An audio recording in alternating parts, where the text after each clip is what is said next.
The City of Prince Rupert is currently in the process of updating our official community plan and zoning bylaw, two of our major bylaws that govern how land is used in Prince Rupert.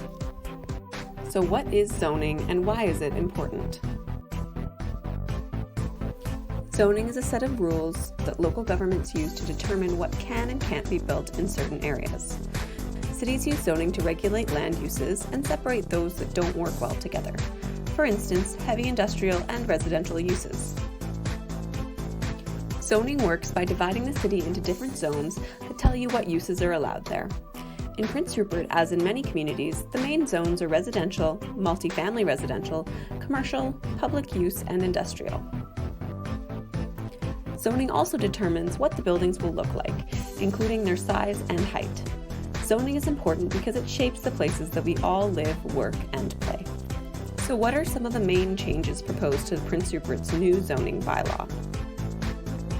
The following changes are being proposed to the city's existing zoning bylaw. Permitting secondary suites in all R1 and R2 residential zones with a requirement for off-site parking to be provided. In the R2 zones, secondary suites are only allowed in single-family homes. Allowing childcare facilities in commercial zones.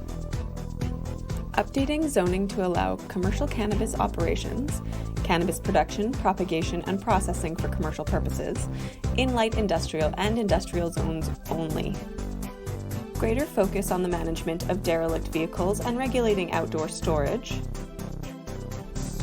Updates to the regulation of temporary traveler accommodations, which are intended to reduce potential competition with the rental housing market. Permitting of shipping containers for storage in light industrial and industrial zones. So that's M1, M2, M3, and M6 zones, with aesthetic regulations in place to manage potential unsightliness. Raising height allowances in the RM2 zone by 1 story.